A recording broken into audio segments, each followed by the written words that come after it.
Underground, which is basically rifts in Diablo 3, and if you are unfamiliar with those, they're basically randomly generated dungeons. This one is going to be a 3-phase, so it's going to be 3 small missions, each with different objectives, and we have mutators, or in this game they're called directives, and all 5 of them are active. This is basically the hardest that it can possibly get, and that is that we have higher skill recharge, but it comes with a price. We have more stability, but less ammo. We have shock bullets, so whenever we shoot enemies, we can stun them, but if we shoot too long, then they will actually shock us. And you can see that meter right above my health bar. That is that right there. Damn. And your armor is increased while you're moving, but it is lowered while you are standing still. And we constantly have health regeneration up, including in combat, but it does make the cooldown on our healing abilities longer. So it's kind of an interesting little shit show. Now, the interesting thing about the Underground is that it is a great way to get loot. It is fun because it is randomly generated subway tunnels. But also, there's some curveballs that it will throw. There are things on hard and challenging difficulty that are called hunters, and they basically act like players, but they are not players, thank goodness. But what they do is they have skills. They are considered elites. They do have yellow health bars, but they do not have any armor or shield. Now, how they work is they do have skills like players. They have med kits, they have med packs, they have pulse, they've got all sorts of crazy nonsensical bullshit. They also have a melee attack that if they close the gap and get in with you, they will actually instantly down you. Yep, see, I got shocked by my own bullets because I wasn't paying attention. And they can basically, they'll knife you and then knock you down, and if your teammates can't get them off of you fast enough, they will actually reach down and cut your throat. And it's pretty gnarly. They usually spawn, depending on how many people are in your group, they usually spawn about 3 to 5 of them.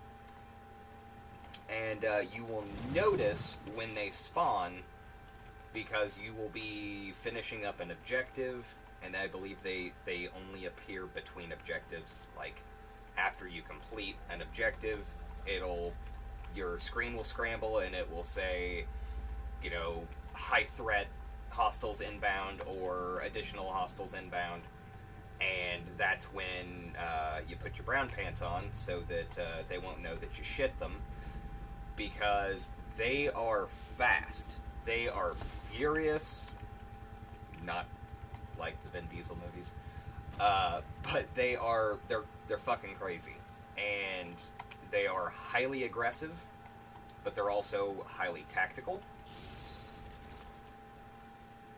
and that's what makes them so dangerous. They're very unpredictable, and when they rush you, which they will do, you might panic a bit. So hopefully some will show up in this run so I can show you guys what they're like.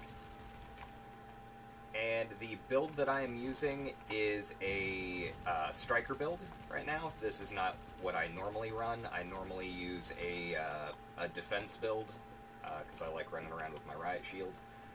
But a buddy of mine was like, hey, there's this really cool build, and I'm thinking about trying it. I was like, well, I got the stuff for it. And I was able to get a Ninja Bike backpack. It is a really, really good one, thanks to my dad. Both my parents play, because they're awesome. And he's like, well, I don't need it, so I went ahead and was able to get it.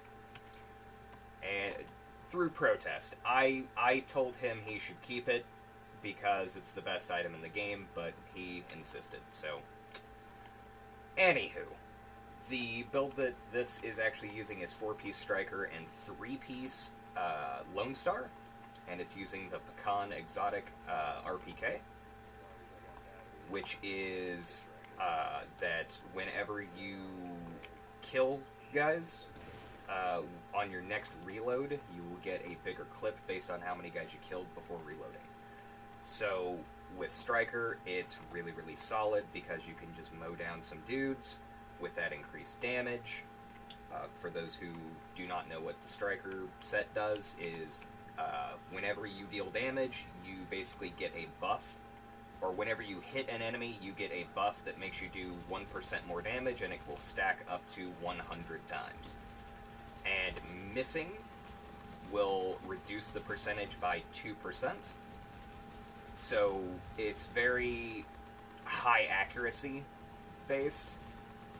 But with the Lone Star, the 3-piece Lone Star, I get the 2-piece bonus, which is basically double my ammo, which is very, very important, especially with this this directive that reduces our ammo capacity. But it also gives me 8% light machine gun damage and 8% shotgun damage, and that, my friends, is why I'm using the Pecan and this SASG 12K, I think it is, 12K. And it is basically a semi-auto shotgun of the Saiga variety. And so it is a clip-fed semi-automatic shotgun, and shotguns work very well with the Striker build because when you shoot them once, let's say you hit them in the chest, you are going to hit them, let's say, 8, 10, 12 times, depending on the buckshot or on the spread. And that will actually give you those stacks. That counts for Striker. So if you hit somebody in the body and you hit them with all 10 pellets, it's going to give you 10 stacks. So then you are doing 10% more damage. Will you hit them again? Now that shot did 10% more damage. Well, now you have 20 stacks, and so on and so forth. And my buddy was using his last night, and he decided to use the Showstopper because he's had it for a while and he hates it. But he's like, oh, let me try something. And yeah, my shotgun is not nearly as good as the Showstopper for it, but he was getting 100 stacks in about 3 seconds. And so that was pretty damn bonkers. And hopefully at some point I will be able to get a Showstopper because it's an AA-12, and that is probably my favorite shotgun.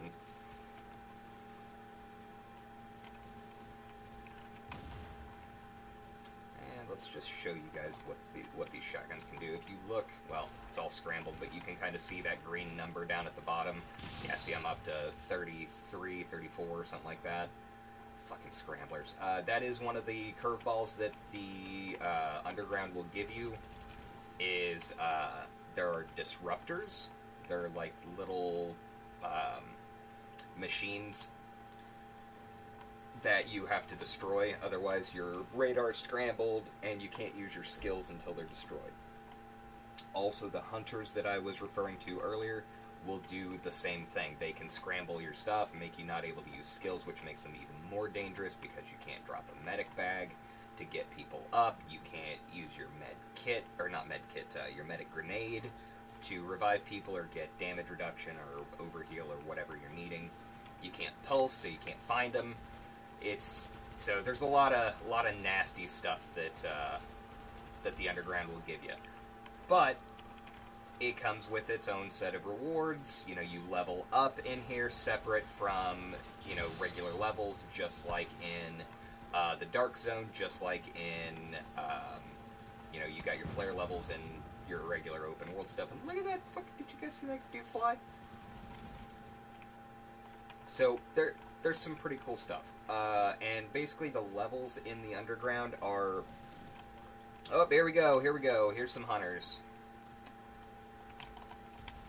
See how fucking fast they are? Man, he is just running at him. One down. Goddamn disorient. 2 down.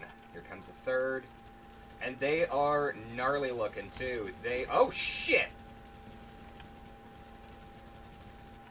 And they do have med kits, so they can heal themselves up to 3 times each. That's why the shock bullets are so strong. That is why the shock turret and a lot of the other abilities that you can use, like this. I'm going to try to light him on fire so he can't heal. Come on, poke your fucking head up. You're down. Suck it. And they do have a very, very good drop rate. They can basically drop almost anything. They have a very high exotic drop chance. They have a pretty good classified drop chance, if I recall. And I'll kind of give a bigger guide later on, like what classified items are and exotics, and kind of do a real breakdown of a lot of the game mechanics later on. But I wanted to get out a video for the Underground because it's what we've been playing a lot of, and kind of explain what the rewards are and why you should do it. Now, this is a paid DLC, which is unfortunate because it feels like something that should have been in the base game, or at the very least been a free patch. Just kind of a quality of life thing.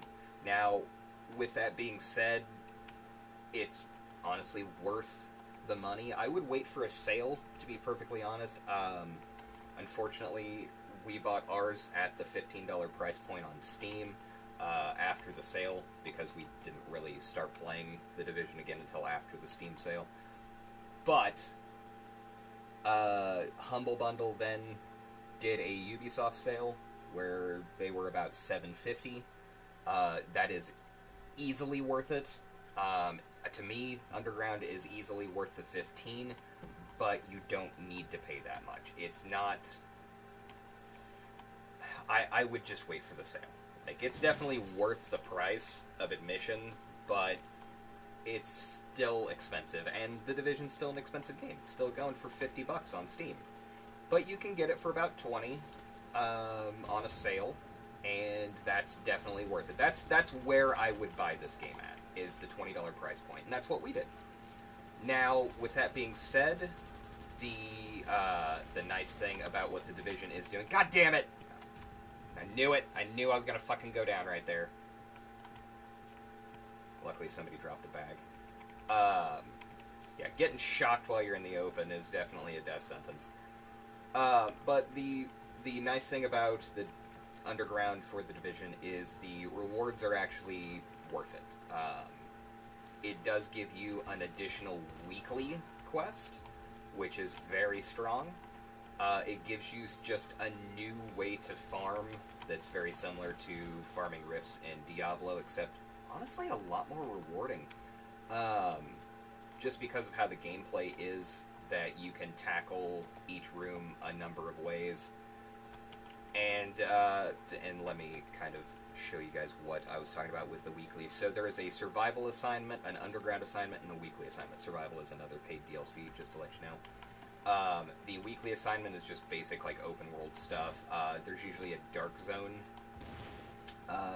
thing, like kill 40 veterans in the dark zone, which are purple health bar enemies. And, meh. You don't have to fight other players. They'll fight you, I'm sure, but you don't have to worry about getting loot or killing other players. You just need to go in and kill those NPCs, which can sometimes actually be really a pain to find. It took us a good 45 minutes to actually find the 40 purples that we needed the other night. But when you complete any of the weeklies, you will get a weekly assignment cache.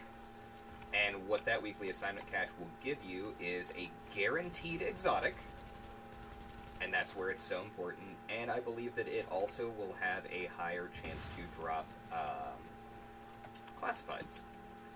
And just a brief explanation, classified sets are regular set items that are hyper rare, but they have a 6-piece bonus instead of just the normal 4. And they all have to be classified items. So if you have a Nomad set and you've got a Nomad classified chess piece, you still need all 5 of the other ones for the classified 5 and 6 piece set bonuses to actually happen. And also the Ninja Bike backpack does not count as a classified. It actually says that in the description, so just fair warning there.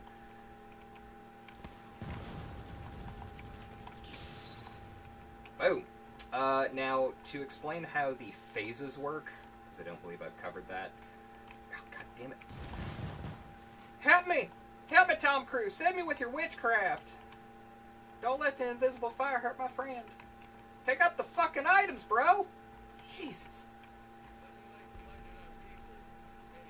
Okay, so that's second phase. So basically how the phases work is you can do a 1, 2, or 3 phase operation.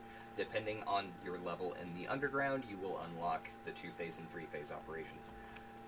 You will also unlock the directives, or the ability to use the directives. And that will also affect which dailies you can use, or which dailies you can do in the weekly underground.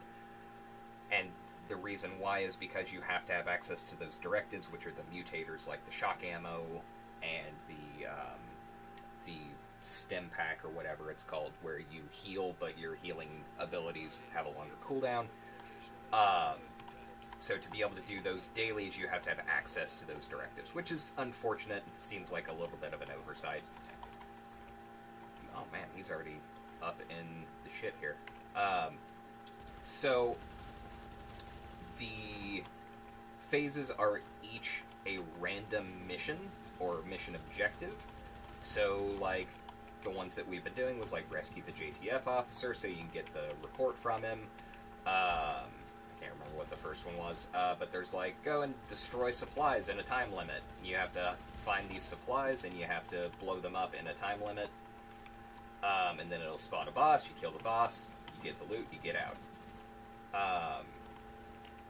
And so each time that you load in, each phase is going to have a different objective. So, but it runs just like a normal dungeon type thing. You go in, you figure out what the objective is, you follow the little diamond to get to your objective. You do the objective, you kill the boss, you get in the elevator, you go to phase 2, it gives you another objective that's random. I've never seen the same objective used in the same run, so that's kind of nice. That way you don't have to repeat it quite like that, but, please tell me that's a med kit. That is not a med kit, damn it. And so that will kind of keep things fresh. When you do hard or challenging, you have the chance of hunter spawning. Whoa! I'll throw one back at you. I'll throw it at the wall, but fucker. But you have a chance of hunter spawning, and the more phases your operation has, the more chance, or the higher chance that hunters will spawn. I did another 3-phase, 5 directive earlier today, which I recorded, but those guys were fucksticks, and they were using a glitch to kill the hunters, and it didn't feel authentic at all. So that's why I decided to re-record it and give you guys a little bit more of an authentic experience without the fucksticks.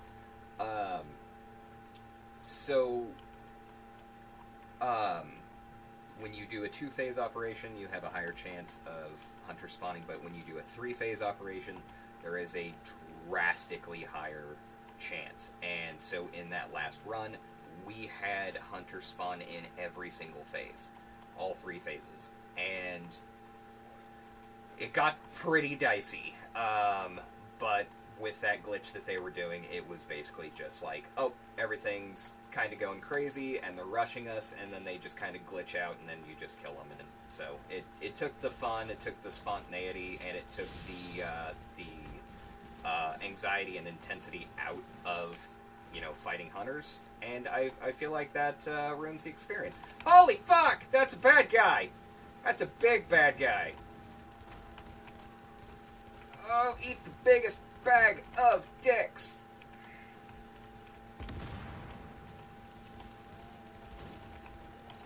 You done, son? Ooh!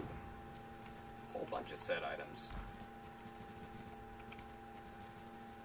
Also, the more phases you do, the higher the gear score of the items that will drop.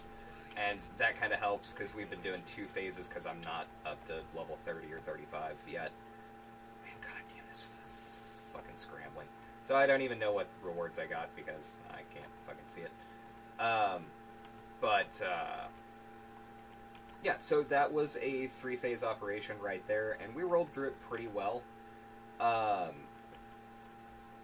This group actually knows what they're doing, and we had a pretty solid group of, having a medic and just kind of flanking, just a lot of positioning, and that's really what makes this game a lot of fun, is that it is a tactical third-person RPG with guns. But the Underground is really cool because it offers a lot of variety. No 2 runs are really going to be the same. They'll be similar because the rooms are not randomly generated. It's their positioning in the dungeon will be. So, you're not going to hit the cafeteria in room 2 every time, but the cafeteria will be the same. You may come in a separate or a different door or come in on a different side, but you're not going to come into a cafeteria or whatever, a gift shop. Cafeteria is probably the wrong one to use, but you're not going to come into a room with a whole bunch of turnstiles and it's like, oh, there's 5 million turnstiles here, and it's just like a gauntlet. It's going to be more like, oh, here's one of the turnstile rooms. Okay, cool. But yeah, so that is the Underground. It's a ton of fun. Definitely pick it up on sale. If you can, I would recommend just getting the Gold Edition. When it's on sale, you can usually get it for about $30, and that's actually going to net you a lot of value, because Survival is actually really cool. I haven't got to play it yet, but I've watched a little bit, I've read a little bit about it. It is a literal survival game, like 7 Days to Die, Daisy, or whatever. Just any sort of Rust, Ark, stuff like that. You spawn in with nothing, you have to craft everything, you have to extract, you have to fight hunters, stuff like that. But it does have a PvE only version, or a PvP open version, which is basically Dark Zone level. So if you don't want to do PvP, but you still want to get some extra rewards, and you want to have that extra weekly assignment for Underground to get that extra guaranteed exotic, Survival is definitely a good option. Same with Underground. I think Underground is definitely the better one to get first if you do not have the Gold Edition. But definitely check it out. The Division is a great game, especially for anybody who is frustrated or just kind of done with Destiny, but really liked that kind of gear grind RPG mechanic. This is basically how Destiny feels or should have felt, but with more content. It's hours and hours and hours of content. So, and lots of varieties. Again, the survival mode, the Underground, you've got the West Side Pier that just got released with 1.8. And speaking of 1.8, I have waited a bit to start doing these videos because there is so much to this game. It is almost an intimidating game. Actually, it's not almost. It's an intimidating game, everybody. There is so much to it. It is a deep, complex game that when you start to play it and you start to figure things out, you realize it's a lot simpler than you thought it was, or that it looks from the outside. But it is there's a lot of scope to it. So I've really been actually trying to figure things out myself before uploading videos and just stumbling over everything and not knowing what the fuck I'm talking about. So I'm going to try to bring more videos about, I'm going to do one for Survival, one for the Dark Zone with kind of a tutorial on what the Dark Zone is, how to survive in it, why it's a dumpster fire at max level, why it's not a dumpster fire in the earlier levels, and just kind of a couple of starter routes so you can kind of get going, and stuff like that. But also I want to do one for Resistance mode, and just kind of some everyday activities, just like how the missions work and stuff like that. Because, again, this is a game that can be hard to get into just because of the scope and the intimidation factor of there's so much going on, so many things to do. Like when you look at an item and you're like, okay, I don't really understand what all of this stuff does. For instance, let's take a look at...